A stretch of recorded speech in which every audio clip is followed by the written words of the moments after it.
The evening she chose to make herself invisible, Cecily Vane wore her dead husband's mourning and took a chair in the corner of Lord Ashmore's dining room as though she had always belonged to the wallpaper. She had not been invited to the dinner. She had been invited to pour. That was the whole of it. A favor owed to Mrs. Radcliffe, the housekeeper, whose niece had fallen ill 3 days before the Earl's annual autumn table, and who could not fill the sideboard position without a woman quiet enough not to be noticed and competent enough not to spill. Cecily was both.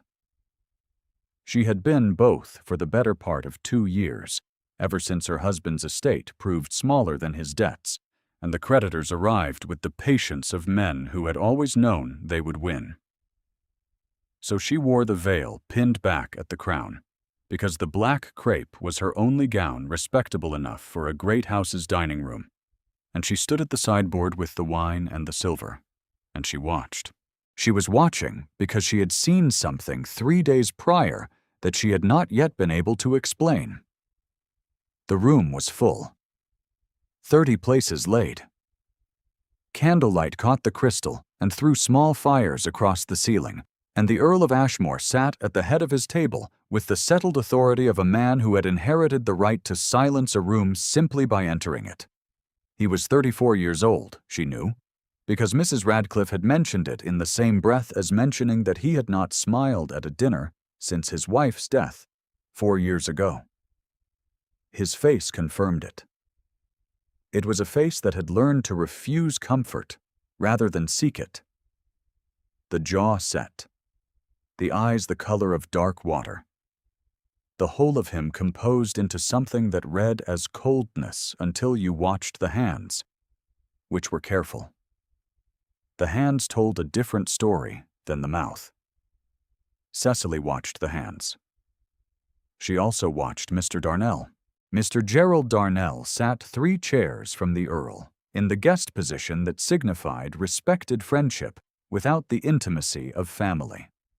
He was perhaps 45, lean-faced, with the easy social manners of a man accustomed to being liked.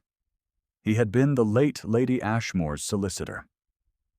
He had remained, following her death, in the ambiguous position of trusted advisor and occasional guest. He drank freely and smiled at everything, and when the first course was cleared, Cecily watched him lean across the position of the footman and place his hand briefly over the Earl's wine-glass.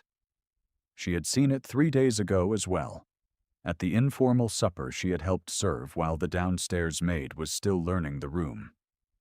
A hand over the glass, a small gesture, a moment of apparent solicitude. She had thought nothing of it the first time. Wine was spilled at every table. A guest's reflexive steadying of a glass was unremarkable. Darnell had not steadied the glass.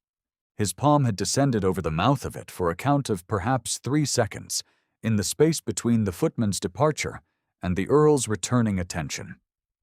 And in those 3 seconds, his other hand had been in his coat pocket. Cecily stood very still at the sideboard and kept her face entirely composed, which was a skill she had cultivated with considerable effort over 2 years of being the sort of woman a room decided not to see. If you would stay a moment longer, there is something important about what she saw next. She waited until the second course. She waited until Lord Ashmore turned his attention fully to the gentleman on his left, a colonel whose uniform bore the marks of a recent campaign, and who was commanding the table's better quarter with a story about a river crossing in Portugal. The Earl listened with the quality of attention he gave everything, complete and unsmiling and real. Cecily marked that too. A man who listened like that was not a cold man, whatever the season had decided. Darnell's hand moved again. She did not look directly at it.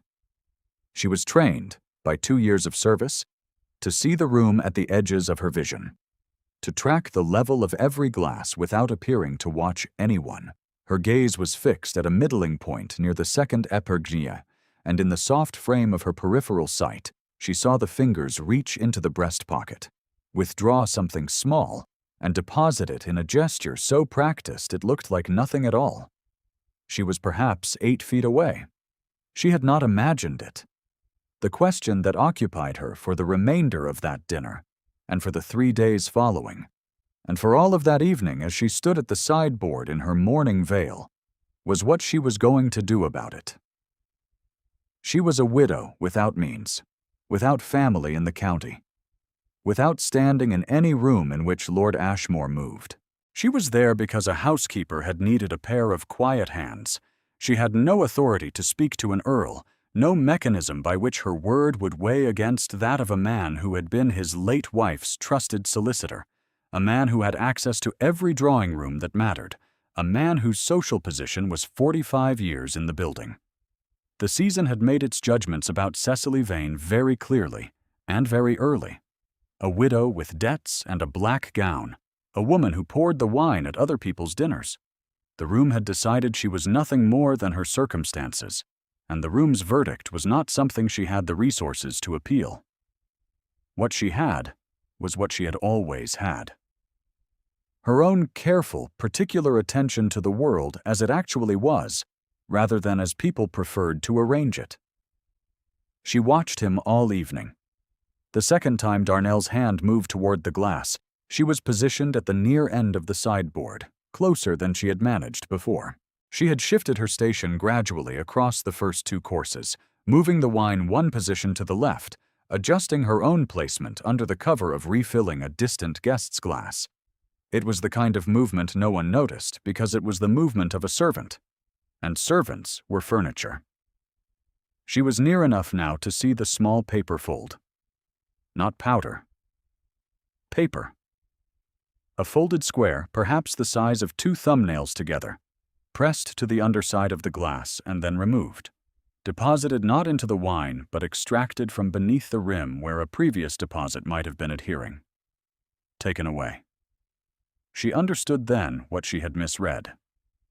He was not putting something in. He was taking something out.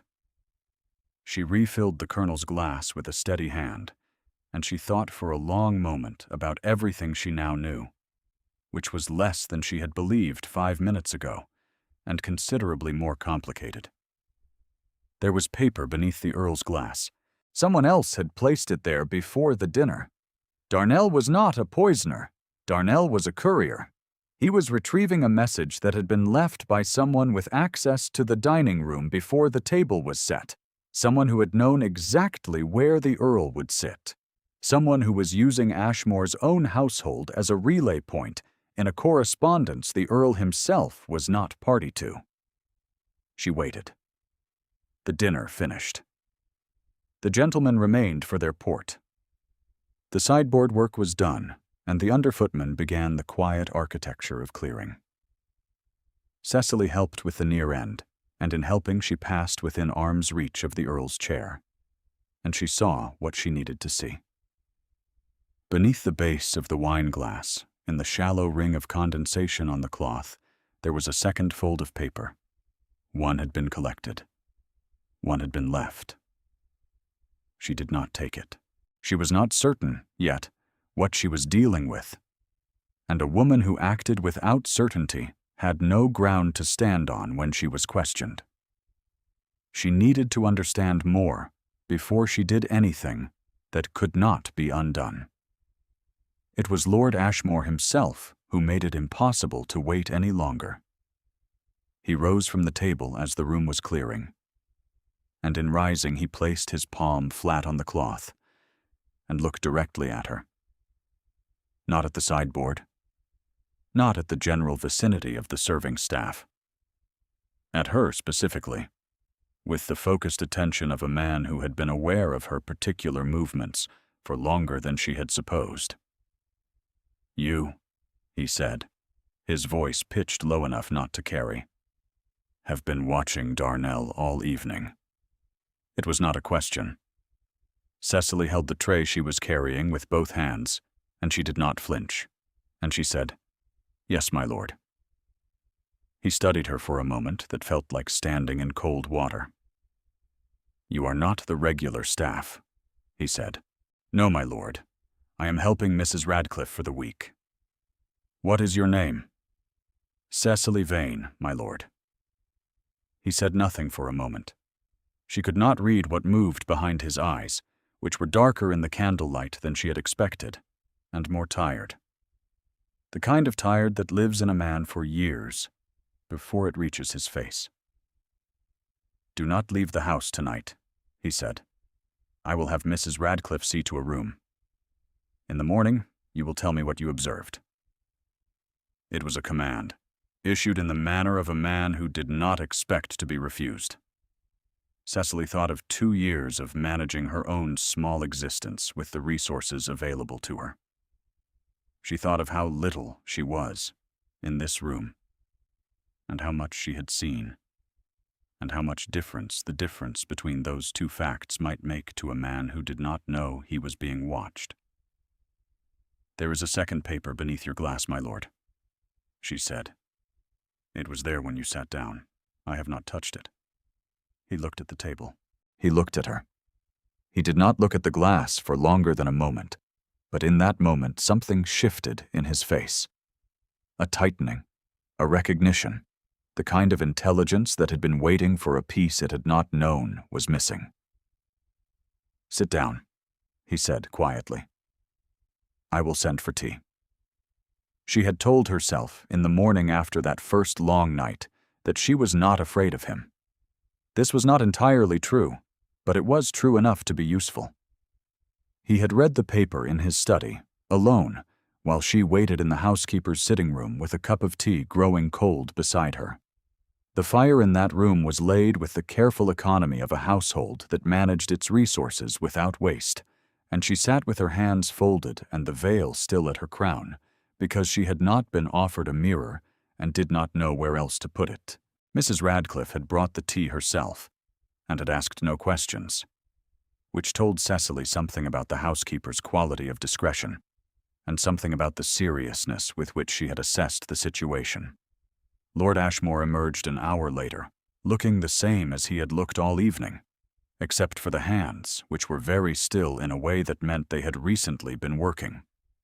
He had asked her to describe exactly what she had seen, in order, and she had described it, and he had listened without interrupting. And when she finished, he had said nothing for long enough that she had begun to count the candles on the mantelpiece. 7. One was guttering at the base. My late wife's brother, he said finally, has been contesting the settlement of her estate for 3 years. She did not know what to say to that, so she said nothing. He has claimed on 2 separate occasions before a solicitor that I altered the terms of her will after her death. These papers are correspondence between Darnell and the brother's man of business, evidence for the case they intend to bring before the court in January. He paused. Darnell has been collecting material from a household source for 6 months. Someone who attends these dinners and has access to this room beforehand. Cecily looked at her tea. The footman who sets the Earl's place, she said. He was here an hour before the other staff. Mrs. Radcliffe mentioned it when she was showing me the room. The silence that followed was the kind that had weight. His name is Potts, the Earl said. Yes, my lord. He rose from the chair and stood at the window for a moment, his back to her, looking at the dark ground beyond the glass. She could see the reflection of his face in the black pane, and in the reflection he looked less composed than he had at the dinner table, which was the first time she had seen something in him that resembled the expression a person makes when they discover that someone they trusted was not what they appeared to be. She had made that expression herself at the reading of her husband's will. She recognized it. Why did you not take the paper yourself? He said without turning. Because I was not certain what I was seeing, she said, and because it was not mine to take. He turned then. You have been in service for how long? 2 years, my lord. Before that? She paused. She did not offer personal history to employers. It had proven, over 2 years, to be the kind of information that cost more than it bought. "My husband was a clergyman," she said. "He died without having settled his affairs with the care one might have wished." Something in the Earl's face changed. It was not pity. She was grateful it was not pity. It was the kind of recognition that passes between people who have both learned, from specific and unasked-for experience, that situations do not always resolve themselves in proportion to the virtue of the people inside them. "And before that," he said, "you were educated." "My father was a schoolmaster," she said. "He believed in the education of daughters." Lord Ashmore was quiet for a moment. He looked at the window again, and then back at her. She had the sense that he was choosing between several different sentences, and choosing carefully, which was characteristic of him. She was beginning to understand. "I had a daughter," he said. It came out very levelly, very carefully, as though the sentence had been rehearsed and still cost more than rehearsal could contain. "She died with her mother 4 years ago." Cecily felt the words land in the room. She did not move. "I am sorry," she said. "She would have been 6 this winter." He paused. "I have never said that aloud to anyone who did not know her." She understood then the architecture of his grief, or something of it. Not the coldness that everyone in the county had named and catalogued and concluded, but the silence of a man who had no one left to whom the specific fact of his daughter's particular age was anything more than a notation. Everyone who had known the child was also part of the household he had contracted around himself in the years since, and carried with them the well-meaning person's instinct to protect him from precisely the conversation that might actually give him air. They spoke around the loss, and never into it. The result was that the loss had remained entirely his, sealed, without any surface through which the weight of it could be distributed. He had told her because she was a stranger. Because the mourning veil in the corner of his dining room carried its own silent grammar, and he had read it correctly. She did not say anything more. She did not need to. The matter of Darnell and the footman was resolved in the manner of such things, quietly and procedurally, with the involvement of the Earl's solicitor in town, who was not Darnell, and who arrived on a Tuesday morning to take a statement from the household. Potts was dismissed without a character. Darnell was confronted in writing, in a letter so precisely drafted that he had no option but to withdraw from the case and from the county with what grace he could salvage. The brothers' suit, which had rested on documents Darnell had intended to fabricate rather than discover, collapsed before it reached January. Cecily knew the outline of this because Mrs. Radcliffe told her, in the manner of a woman who had liked the quiet widow from the first evening, and who could see, as housekeepers often see before anyone else, which way the light was falling in a house. She had stayed for the week, as arranged. The week had become a fortnight. The fortnight had not quite ended when Lord Ashmore asked, in the study, whether she would remain. He had stopped himself partway through the question, which was unlike him. He was not a man who generally lost the thread of his own sentences. "As a companion," he said after a moment, "to the household, while the matter is being settled." She had said yes, because it was honest to say yes, and because she had nowhere else to go. That was better. The household was a quiet one.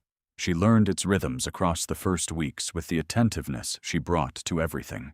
The correspondence that arrived each morning on a silver tray and required sorting by sender, urgency, and the particular quality of the envelope, which told its own story before the seal was broken. The small library whose catalogue had fallen into disarray since the late Countess's death, with a third of the volumes shelved by size rather than subject, and several important works misfiled under the wrong century. The morning room that had not been used as a morning room since the late Countess's occupancy, and had about it the particular quality of rooms that have been preserved rather than lived in, where everything was beautiful, and nothing was touched, and the air itself seemed to hold its breath. She worked through all of it with the practical diligence that 2 years of service had ingrained in her, and she did not pretend to be something she was not, which in this house felt like an unusual freedom. In the houses she had served before, the pretending had been mandatory, pretending to be less capable than she was, pretending not to hear conversations she had been positioned to hear, pretending that the opinions she had formed were opinions she did not hold. Here, no one had instructed her to perform incapacity. She was not certain Lord Ashmore had even considered that she might. Lord Ashmore was in the house, more than she had expected. He did not hover, but he was present in the way that a house felt different when its master was in it. A particular quality of attention in the corridors, a sense of rooms arranged around a living center, rather than a preserved absence. He walked in the garden in the afternoons, regardless of weather, which she came to understand was a habit formed in some earlier period and maintained by the body's memory even when the mind was otherwise occupied. She saw him from the library window on a morning in mid-November when the frost had not lifted by noon, his coat collar turned up against a wind that had no interest in being reasonable, his hands behind his back, his pace the deliberate pace of a man thinking through something difficult. He paused once at the far end of the kitchen garden, beside a bare apple tree whose branches held a residue of last night's ice, and stood there for a long moment, looking at nothing she could see. She was not watching him. She was cataloging. The window simply happened to face that direction. He read in the library in the evenings.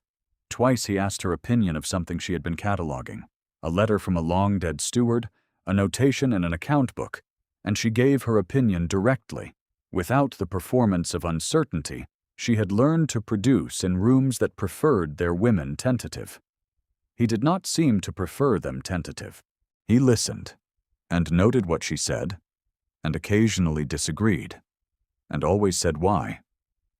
One afternoon she came into the library to find him reading a volume she had reshelved the day before. She stopped at the doorway. He looked up. "You moved this," he said, not accusingly. "The catalog had it misattributed," she said. "I corrected the entry." He looked at the spine. He looked at her. "Come in," he said. "Sit down." She did. He did not return to his reading immediately. He set the book across his knee with the careful deliberateness of a man organizing a sentence. "You observed, Darnell," he said, "across 2 separate dinners, without drawing attention to the observation, and without acting on what you saw until you understood it well enough to be certain. Why?" She considered the question genuinely. "Because acting without understanding is how a person makes a problem worse," she said. "And because I was not in a position to afford mistakes." "You were in a position," he said, "that most people in this house would have used as grounds for saying nothing at all." "Yes," she said. "You did not." "No." "Why?" She looked at him. He was watching her with the quality of attention she had noticed at the dinner, the complete, unsmiling kind, the kind that registered what was actually there. "Because it seemed wrong to let you be harmed," she said. "And I was the only one who knew." He was quiet for a moment. The fire in the library was burning at its afternoon height, and the light from it moved across the spines of the books in a slow rhythm that had no particular urgency to it, which was characteristic of this room, she had come to think, and one of the reasons she had grown comfortable in it. "That is not the reasoning of a woman who considers herself nothing more than her circumstances," he said. "No," she agreed. "It is not." He looked down at the book for a moment. When he looked up again, something in his face had shifted. Not the mask coming down, but a deliberate choice to leave it where it lay, rather than rebuilding it. "I have a difficulty," he said, "that I would like to speak aloud, if you will permit it." She was still. The room was still. Outside the window, the garden was gray with November light, the last of the roses gone, the beds put to sleep for winter. "I find," he said very carefully, "that the quality of your attention is the only quality in this house that I do not have to perform around, and I do not know what to do with that." Cecily felt something move in her chest. Not the sharp thing she had expected, after 2 years of learning not to expect, but something slower and more real, like the sound of ice beginning to fracture without breaking. "I do not perform anything in this house," she said. "I have not the energy for it." "I know," he said. "That is the difficulty." She looked at her hands, gloved because she had been in the library, and the library was cold at its far end, away from the fire. The left glove had a small repair at the third finger, barely visible unless you were looking for it. "My husband's debts are cleared," she said. "I have had a letter from the solicitor in London. The estate is settled. I am free to go anywhere." "I know that too," he said. "Mrs. Radcliffe told me last week." She looked at him. He looked at her. The fire said nothing, because fires do not, but it continued its work, and the room held the warmth of it around them both. "Stay," he said. The word was quiet. It was not a command this time. It was the word of a man who had, at considerable cost to the composure he had been maintaining for 4 years, arrived at the admission that there was something in this world he wanted enough to ask for directly. The word cost him something. She could see that it cost him. He did not soften the cost by looking away. She felt the warmth of it, and the weight of it, and the careful, deliberate courage it had taken him to arrive at a single syllable. "As what?" she said. He let out a breath. Something in the line of his shoulders changed, not breaking but releasing, the way a room changes when a window is finally opened, and the air that has been held inside it all winter can finally move. "As whatever you will agree to," he said. She looked at him for a long moment. He looked back, unsmiling, real, completely present in the way he was in everything, without performance or deflection, the whole of him arranged around this single sentence in a library in November. "That," she said, "is a somewhat ambiguous offer, my lord."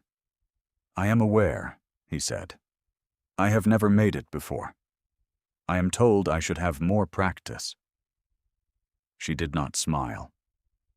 She was not a woman who smiled easily, and she had not been, since the debts and the black gown and the long rearrangement of her expectations about what her life would contain. A person who has spent 2 years contracting herself to fit whatever the available space permits does not easily permit the expansion back. The muscles that allow it have been used for other purposes. Something in her face changed, though. Something small and specific and visible to a man who paid the kind of attention he paid. He saw it. She spoke carefully. "Then let me be less ambiguous. I will stay. You will teach me the estate accounts, which are a disaster. I will not pretend to be other than I am, and you will not require it of me. And at the end of a suitable period, you will ask me properly." He was quiet for a moment. He was a man who required a moment, she had learned, not from hesitation, but from the habit of being thorough, of checking a sentence from several angles before committing to it. "That," he said, "is the most precise proposal I have ever received." "I have found precision saves a great deal of time," she said. He looked at her for another moment. A very slow warmth moved through his face. Not quite a smile, something older and quieter than a smile. The expression of a man who has been cold for a very long time and has just, without ceremony, come inside. "Cecily," he said. Her given name, quietly and very deliberately, the first time he had used it. She felt it land. She did not pretend she did not. "My lord," she said. "Edmund," he said. "In this room." The public moment came in December at the Westerham Assembly, which was the largest gathering of the winter season in the county, and the room where, 2 months earlier, Lady Pembridge had said within Cecily's hearing that it was a great pity the Earl of Ashmore had no better judgment than to allow a penniless widow to make herself at home in his house. Lady Pembridge had said it to Mrs. Doverell, who had repeated it to 3 other women, each of whom had repeated it further, until the verdict had passed around the county with the momentum of a thing everyone has agreed to believe before anyone has asked whether it is true. Cecily Vane as the opportunist in the mourning veil. The woman who had inserted herself into a grief-softened household with the patience of someone who had nothing to lose and everything to gain. A poor clergyman's widow, no family worth mentioning, no portion, no connections. Whatever she had done for him with those papers was conveniently discounted, because a woman of her station doing something useful was simply a woman doing what she had been put there to do. She had arrived at the assembly at Lady Pembridge's particular invitation, extended through Mrs. Radcliffe in the manner of a woman who believed she was being gracious by including the charity case at the season's largest table. Lord Ashmore had arrived separately, as he always did. She was standing near the punch table, in a gown she had made over from the black with 6 evenings' work by candlelight, a deep plum silk with the mourning removed, the shape of the woman underneath it finally visible to a room that had spent 2 months deciding she was a shape it did not need to see. Mrs. Radcliffe had contributed a length of cream ribbon for the waist, and had not pretended there was any other reason for the contribution. Lady Pembridge crossed the room toward her with the practiced ease of a woman who has administered social correction for 40 years and has never once been corrected in return. "Miss Vane," she said, with the inflection that made it clear she considered the reduction of the widow's name to the maiden form an appropriate displacement. "I had understood you were not in a position to attend the season. I had understood your affairs required some considerable time still to untangle." "They are entirely untangled," Cecily said. "My solicitor wrote in November." "How fortunate." Lady Pembridge smiled the way a fan closes, with precision. "And Ashmore, I suppose, continues to find your assistance about the house indispensable." "He has been very kind," Cecily said. "He was always too kind," Lady Pembridge said. "It was what made him vulnerable, after Eleanor died. A man of his position needs guidance. He needs someone of the appropriate station to help him see what is and what is not suitable." She glanced across the room to where her niece, Miss Felicia Pembridge, stood in a pale green dress that matched the lace at her collar, arranged against the balustrade with the studied artlessness of someone who has been arranged there deliberately and has had some practice at appearing otherwise. "Felicia has been so fond of him. They suit each other very well. Family, position, temperament. A man recovering from grief wants continuity, not disruption." Cecily looked at her steadily. "I understand your meaning, Lady Pembridge," she said. "I am not sure Lord Ashmore shares it." Lady Pembridge opened her mouth. She did not finish the sentence. Lord Ashmore had crossed the room. He had been near the door, speaking with Colonel Hargreave. And then he was not near the door.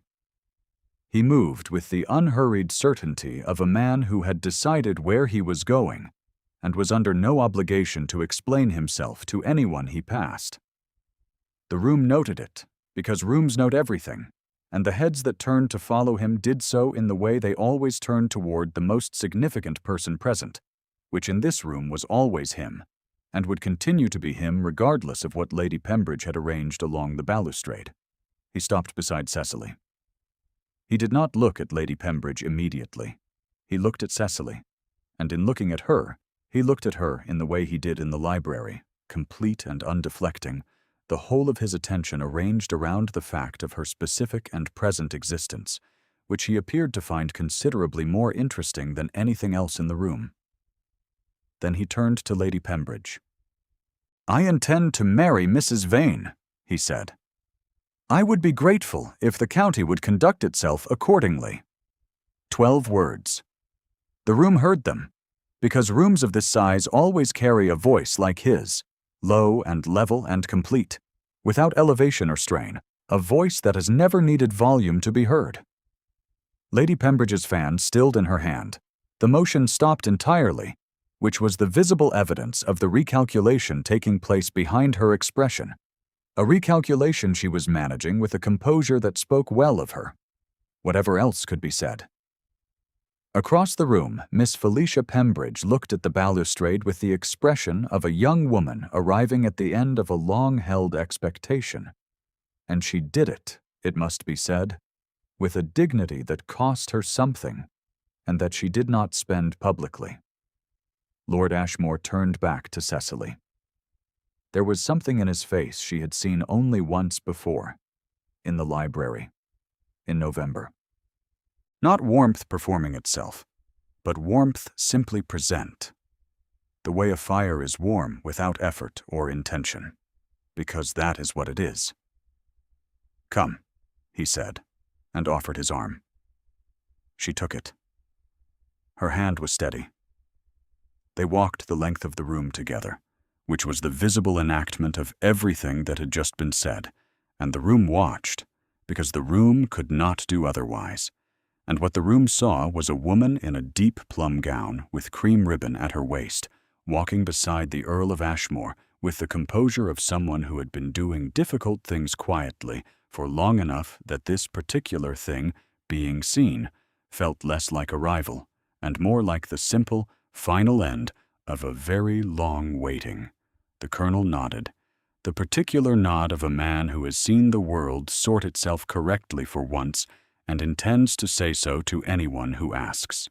Mrs. Doverell said something to the woman beside her that was not the thing she had said in October. It had the tone of a revised opinion offered before anyone had requested the revision, which was Mrs. Doverell's characteristic mode. 3 or 4 faces in the nearer quarter of the room arranged themselves into the specific expression of people updating a judgment that had cost them nothing to hold and would cost them nothing to revise, the comfortable moral ease of spectators who had not committed too firmly in either direction. One woman, whose name Cecily did not know, touched her companion's sleeve and said something behind her fan that produced a small, sincere smile in the companion, and that too was something, not the season reversing itself dramatically, but the season doing what the season always eventually did, finding its level around a new fact with all the apparent inevitability of water. The machinery of the county, which had rendered its verdict so confidently 2 months before, adjusted itself with the unremarkable speed of machinery that has no investment in being right, only in reflecting the current weight of evidence. Lady Pembridge said nothing further that evening. What she said in the days following was said more carefully, because she was not a foolish woman, only a woman who had been confidently wrong, and she had enough self-possession to recognize the difference. She was married in the new year, in the small church at the edge of the Ashmore estate, in a ceremony witnessed by Mrs. Radcliffe and Colonel Hargreave, and 3 members of the household staff who had asked and been permitted to attend. The vicar was a gentleman of 60 who had christened Lord Ashmore's daughter, and who spoke the words of the service with a gravity that treated them as meaning what they said, which was how Cecily preferred it. The veil she wore was not black, it was cream, the same shade as the ribbon she had worn at the Westerham Assembly, the same color as the frost on the garden that morning, which lay across the grass in the quiet, deliberate way of things that intend to hold. Afterward, they walked back from the church along the path that ran beside the east wall, and the winter light came across the fields in the flat, particular way it does in January, without warmth, but with a great deal of clarity, and she put her hand into his, and he closed his fingers around it, and they did not speak for a long time. There was nothing that needed saying that had not already been said. They were both people who had learned the economy of language, and the walk home in the cold light was itself a kind of sentence, complete. In the house, when they returned, there was a fire in the library. Someone had left it laid and lit, which was either Mrs. Radcliffe's work or the work of the second footman who had replaced Potts, and who was the sort of young man who noticed what the house needed before he was asked, a quality Cecily had marked and intended to mention to the housekeeper. On the library table, beside the estate account books she had been working through for 6 weeks, was a small folded note, not a slip of paper pressed to the underside of a glass. A letter, sealed with his crest, addressed in his hand. She had not seen it before that morning. She opened it. The words were few. For the winter, and every winter that follows, if you are willing. She folded it again. She looked at the fire. She looked at the window, which showed the January garden, bare and exact and entirely itself, without apology for its plainness or its cold. She put the letter in her gown's inner pocket, against the place where she kept the things she intended to carry for a long time. Thank you for staying until the end. If Cecily's story held you, leave a word in the comments. Edmund came into the library an hour later and found her there, already at the accounts, one of his pens in her hand. He stood in the doorway for a moment without speaking, which was his habit. The pause of a man who has learned to take the measure of a room before entering it, or who has learned to take the measure of her, which is not the same thing but had recently begun to feel like it. She did not look up immediately. She let him stand there. The Wenthorpe rents, she said, without lifting her eyes from the page, are 3 months in arrears. I suspect the steward has not told you. He has not, Edmund said. I thought not. She made a note. I have drafted a letter. He came into the room. He sat in the chair across from her. He said nothing for a while, watching her work in the gray January light. And she let him watch, because she was not invisible anymore, and had decided, with the quiet precision that was simply her nature, to let herself be seen by the person who had looked for her. The fire held all afternoon. The garden held its frost. The letter held its place against her heart, folded and deliberate. The small specific promise of a man who had finally learned to ask for what he wanted, and a woman who had always known how to wait for the thing worth waiting for.